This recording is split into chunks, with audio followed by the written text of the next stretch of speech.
Hello, students. We'll see the next chapter under the uh, next topic under the third chapter, that is the fraud. Okay, misrepresentation is over, right? Okay, under the misrepresentation is nothing but a false statement or a wrong work did by a person unknowingly, not with the intention to deceive the another party, right? Next, we'll see the what do you mean by fraud?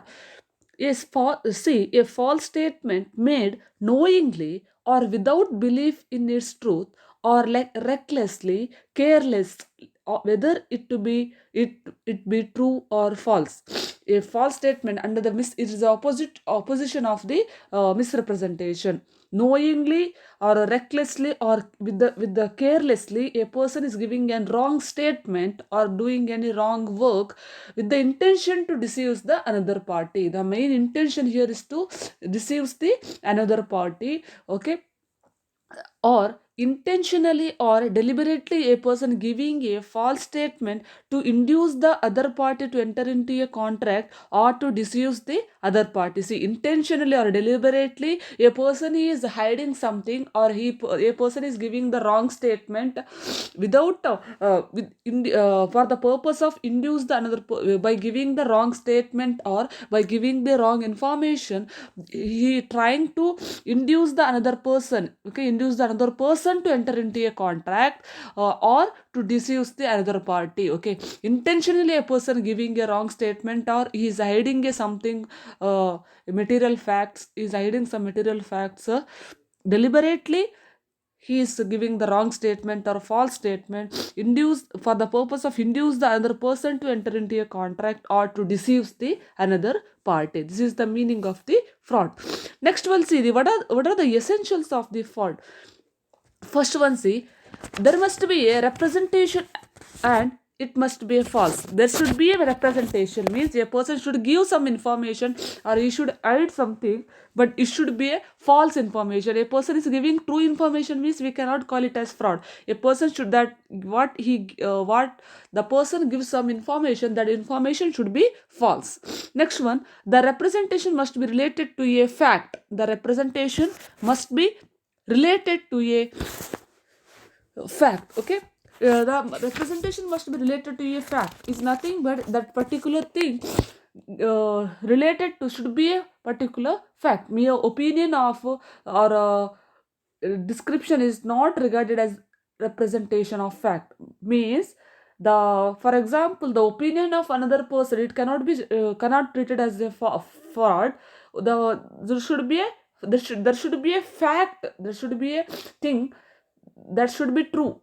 The it should be in exist. Okay, for example, say if one says that his house is worth rupees 60 lakhs. If one says that his house is worth rupees 60 lakh, it is only his opinion, right? Is only his opinion. A person told that the another person's house is worth rupees 60 lakh. It's just the opinion of that person, right?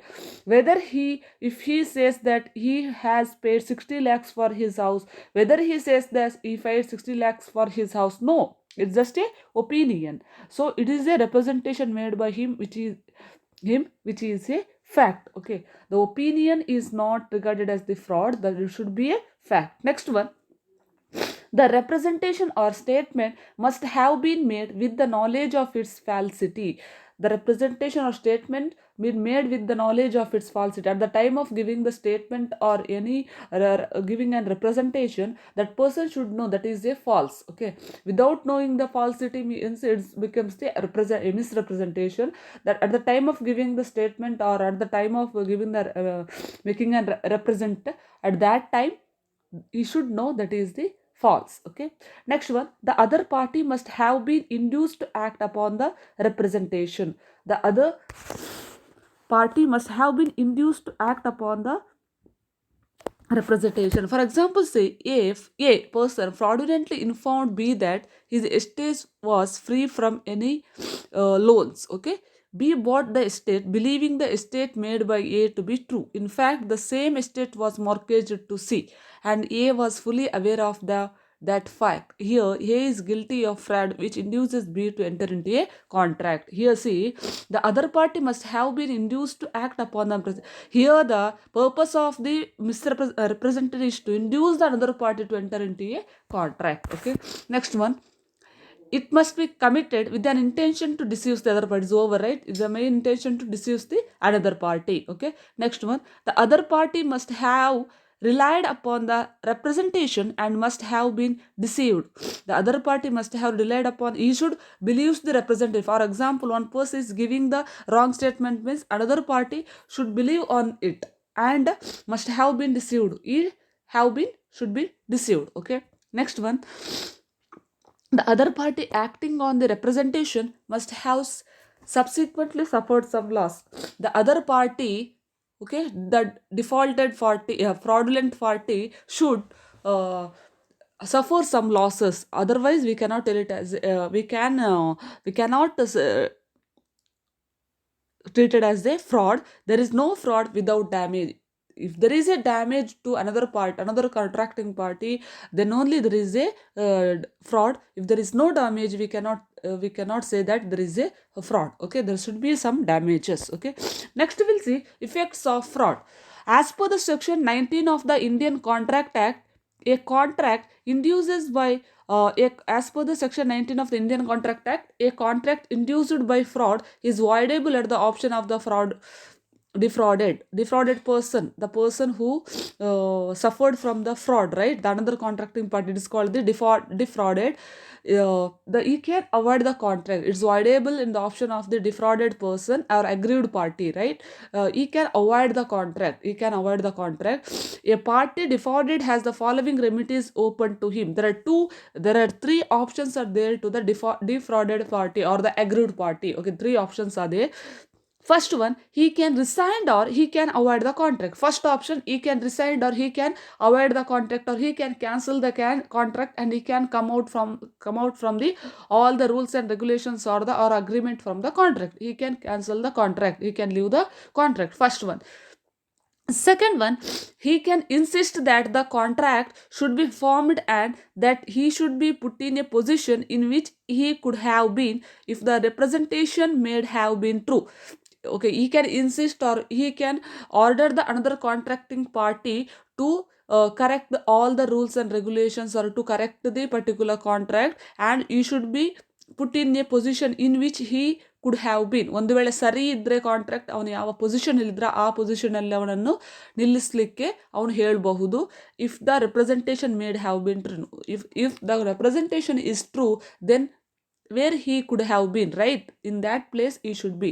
Okay, that is the second. He can in simple, it's nothing but he can request with the, or he can order the another contracting party to correct the contract. Okay, next, third one, he can also sue for damages.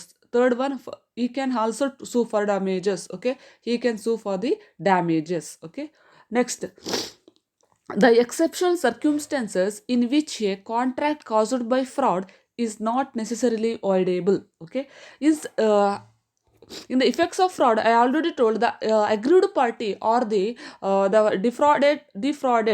defrauded person can cancel or he can avoid the contract. But there are certain situations in which the defrauded party or the aggrieved party cannot resign or cannot avoid or cancel the contract. In certain situations are there.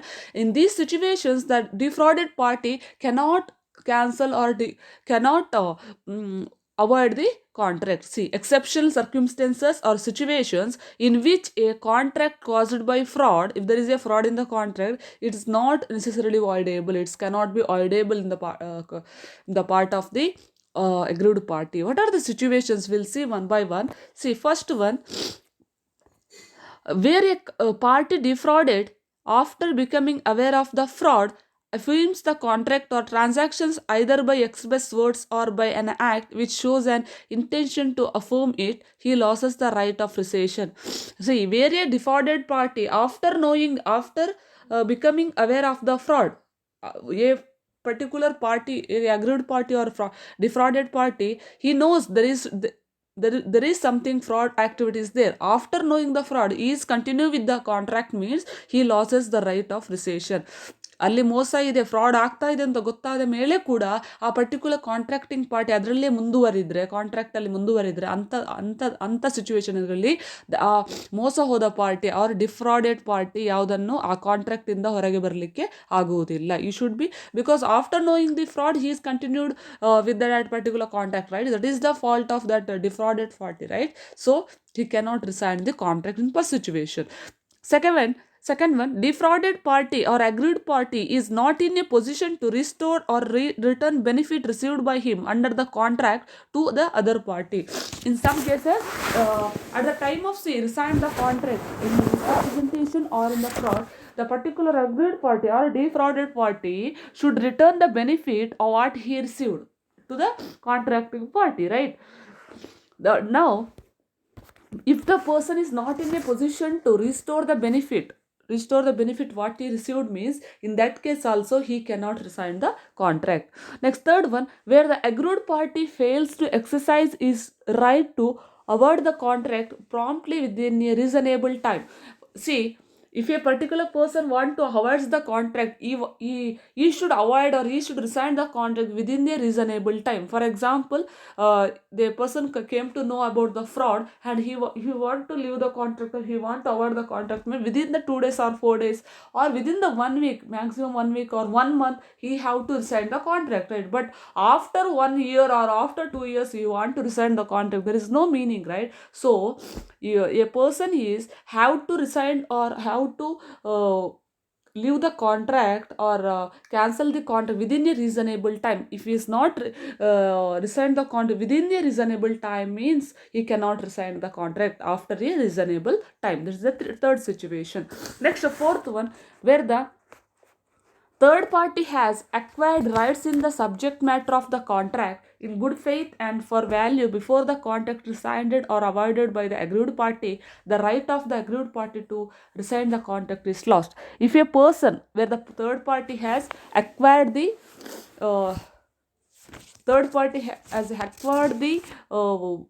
right in the subject matter of the contract, in that case the particular defrauded person lost his right to rescind the contract. Okay, for example, say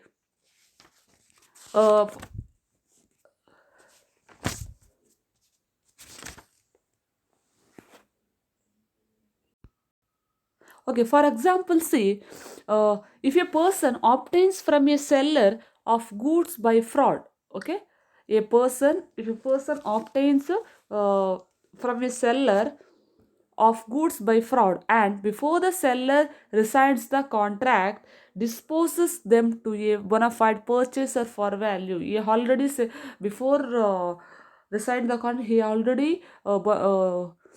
disposes them to the bona fide purchaser for value. The party defrauded, the seller cannot rescind the contract. In this case, they cannot rescind the contract because the right of the particular goods is already transferred to the bona fide another seller, right? In this case, cannot, because sometimes the right is already transferred to the third party means in that case it cannot be resigned.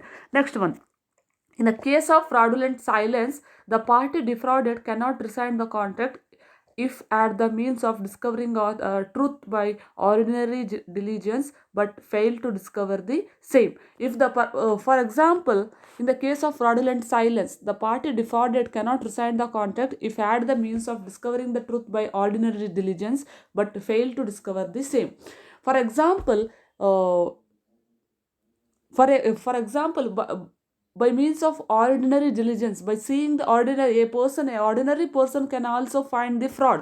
Okay, ಒಮ್ಮೆಗೆ ನೋಡಬೇಕಾದ್ರೆ ಕೆಲವು ಸಿಚುವೇಶನಲ್ಲಿ ಇದರಲ್ಲಿ fraud ಇದೆ ಅಂತ ಗೊತ್ತಾಗ್ತದೆ. ಅದೂ ಗೊತ್ತಾಗದಿದ್ದರೆ ಅಂಥ ಸಿಚುವೇಶನಲ್ಲಿ ಅವರನ್ನು ಏನು ಮಾಡಲಿಕ್ಕಾಗೋದಿಲ್ಲ, ಕಾಂಟ್ರಾಕ್ಟನ್ನು ಅವಾಯ್ಡ್ ಮಾಡಲಿಕ್ಕಾಗೋದಿಲ್ಲ. See, in the case of fraudulent silence, the particular fraudulent kept silent okay, it's very easy to identify the fraud in some cases, right?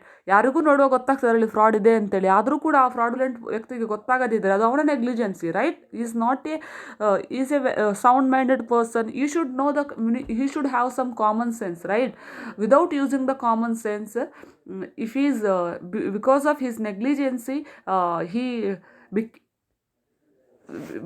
is not able to discover the fraud, means in that case he cannot resign the contract. Okay, this is the main exception circumstances in which a contract caused by fraud is not necessarily avoidable.